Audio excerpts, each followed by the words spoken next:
ይሄኛው እንቁላል ትክክለኛ ሲሆን ይሄኛው እንቁላል ደግሞ የተሳሳተ ነው። እንዴት እንደሆነ በዚህ ቪዲዮ ለማየት እንሞክራለን። ድሮ ሁሉም ነገር ከማሳ ይቀርብልን ስለነበረ በጣም በቀላሉ መገበያየት ይቀለል ነበር።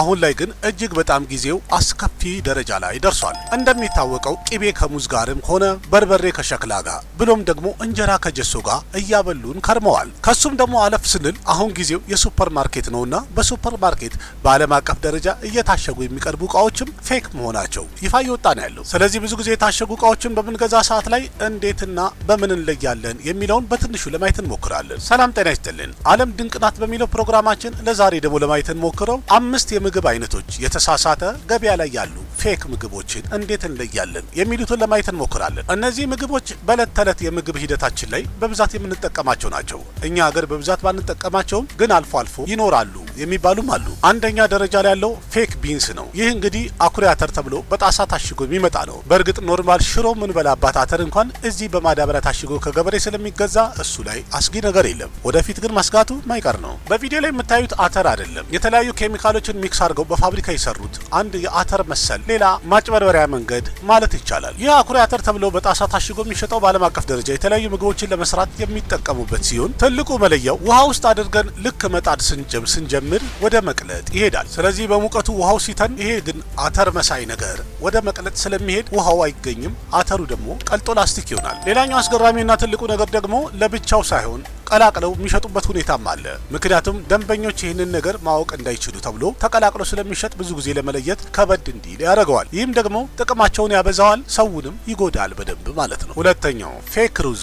ይህንን ሩዝ በምናየው ሰዓት ላይ ከትክክለኛ ሩዝ ጋር እጅግ በጣም ተመሳሳይ ስለሆነ ለመለየት በጣም ከባድ የሚባል ነው። እንደሚታወቀው አሁን የተለያየ የሩዝ አይነቶች ከውጭ እየታሸጉ ስለሚመጡ በስመቲ ምናምን በሚል ይህን ነገር ለይተን ማወቅ ግድ ይልናል ማለት ነው። ይህ በቪዲዮ ላይ የምትመለከቱት ሩዝ አይደለም። ሩዝ የሚመስል ነገር አድርገው የሰሩት በቻይና በፋብሪካ ውስጥ የተመረተ ነገር ነው። የሚገርመው ነገር ትክክለኛ ሩዝ እንደሚበቅል ሁላችንም ብናቀም ይሄንን ግን በማሽን ፋብሪካ ውስጥ የተሰራ ነገር ነው። እንዲያውም ገበያ ላይ ሩዝ ነው እያሉ ይሸጡታልም የተባለ ነው። በጣም የሚገርመው ይሄንን ሩዝ ለመስራት የተለያዩ ኬሚካሎችን ተጠቅመው ነው የሚሰሩት። ከነዛ መሀልም ፕላስቲክና ራበር ጎማ የመሰሉ ነገሮችም አሉበት ተብሏል። ይህንን ሩዝ ኤክስፖርት የሚያደርጉ ብዙ ድርጅቶችና ባለቤቶች ቻይና ውስጥ የተያዙ ሲሆን በጣም ብዙዎቹም ደግሞ እስካሁን ኤክስፖርት እንደሚያደርጉ ተነግሯል። ትልቁ መለያው የሩዝ አንድ ለየት የሚያደርገው ነገር ውሃ ውስጥ በሚጨመር ሰዓት ላይ ውሃ ሩዙን አያንሳፍፈውም፣ ወደ ታች ነው የሚሰምጠው። ፌኮቹ ግን ወደ ላይ ይንሳፈፋል። ከዛ በተጨማሪም ይህንንም በጣም አስጊና መጥፎ የሚያደርገው ደግሞ ከትክክለኛ ሩዝ ጋር ቀላቅለው ሚክስ አድርገው የሚሸጡበትም ሁኔታ እንዳለ ተደርሶበታል። ይህም እንግዲህ ሰውን ጎማና ፕላስቲክ የሚያበሉት ለጥቅም ነው ቢባል አያስቅም፣ ግን ጥንቃቄ ያስፈልጋል። ሶስተኛው ፌክ እንቁላል። አሁንም የቻይና ፋብሪኮች እጅግ በጣም እንዳበዙት የሚያሳየው ደግሞ ፌክ እንቁላልም ሰርተዋል። እጅግ በጣም አስገራሚ በሚባል ሁኔታ ሲታይ ሊታወቅ እንዳይችል አድርገው እንቁላልን የሰሩበት መንገድ በጣም አስገራሚ ነው። ይህንንም ለመስራት የተጠቀሙበት የተለያዩ ኬሚካሎች ሲሆኑ ከነዛ መሀል ደግሞ ካልሲየም ካርቦኔት የተባለው ለየት የሚያደርገው ወይም ደግሞ እንዲመሳሰል ያደረገው ነገር ብዙዎቹ ከመሰበራቸው በፊት መለየት የሚቻልበት አይነት ብዙ መንገድ የለም፣ በጣም ትክክለኛ ራሱን ስለሚመስል። ግን በሚሰበር ሰዓት ላይ በጣም ለውጡ ጎልቶ ይወጣል። ምክንያቱም እንደተሰበረ ከውስጡ የሚወጣው አስኳሉና ነጩ ነገር የለም፣ ሙሉ ለሙሉ ሚክስ የሆነና ያለቀለት ስለሆነ ከምናቀው እጅግ በጣም ለየት ብሎ ይታያል። ግን ትክክለኛው በሚገርም ሁኔታ ያው ተፈጥሮ ምንም አይወጣለትም አይደለ?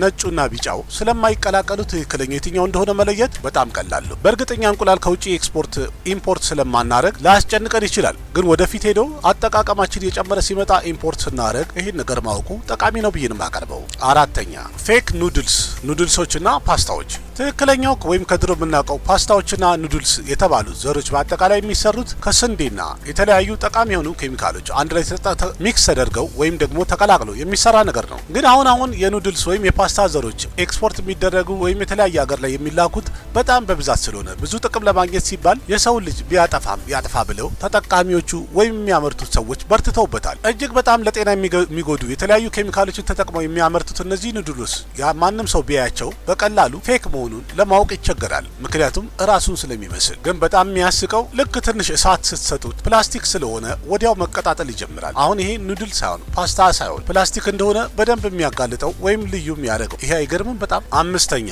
ፌክ ማር ወይም የውሻ የውሸት ማር እንደሚታወቀው ተወርቶ የማያልቁ እጅግ በጣም ብዙ ጥቅሞች አሉት። እንዲያውም ፈጣሪ ለሰው ልጆች የሰጠን ወይም ለሰው ልጆች የፈጠረው ራሱን የቻለ ብቁ መድኃኒት ነው ይባላል። እጅግ በጣም ብዙ ንጥረ ነገሮች ያሉትና በጣም ጠቃሚ የሆነው ይህ ማር ለብዙ በሽታዎች መፍትሄ የሆነ ብዙ በሽተኞችን ቀና ማድረግ የቻለ በዕለት ተዕለት የኑሮ ህይወታችን ላይ ደግሞ አዘውትረን የምንጠቀመው ነገር ነው። ግን በሚያሳዝን ሁኔታ ይህን የመሰለ የተፈጥሮ ስጦታ ብዙ ጥቅም ለማግኘት ሲሉ ጥቂት ሰዎች በፋብሪካ የተለያዩ ነገር አድርገው እያመረቱት ነው ያሉት።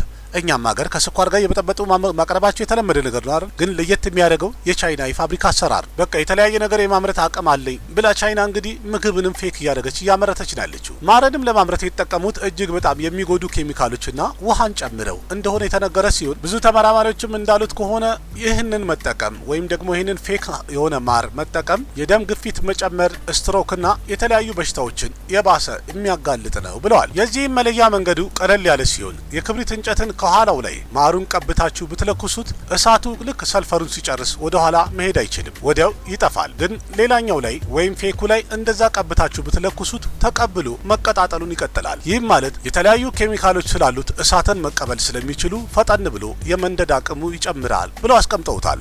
እንግዲህ ቀለል ያለ መለያ ነው ማለት ነው። በእርግጥ ከዚህ ሌላም እኛ ሀገር የተለያዩ መለያ መንገዶች የተቀመጡ ሲሆን አሁንም ማር ከውጭ ሀገር ኢምፖርት ተደርጎ እየመጣ ስለሆነ ጥንቃቄ ያስፈልጋል ማለት ነው። ጤናችንን እንጠብቃለን ብለን የባሰ ትልቅ የጤና ችግር ውስጥ ልንገባ ስለምንችል እያጣራን እንመገብ ለማለት እወዳለሁ። ውድ ቤተሰቦች የዛሬ ቪዲዮ እንዴት አገኛችሁት? እርግጠኛ ነኝ በጣም ጠቃሚ ይሆናል ብዬ ያሰብኳቸውን 5 ነጥቦች አንስቼ አቅርቤ ያለሁኝ። ትንሽ እንደተዘናናችሁበት ብዙ ነገር እንዳወቃችሁበት እርግጠኛ ነኝ። ቪዲዮ ላይክ አድርጉ፣ ያላችሁን ሀሳብ አስተያየት በኮሜንት ግለጹ፣ እንዲሁም ቻናሉን ሰብስክራይብ አድርጉ።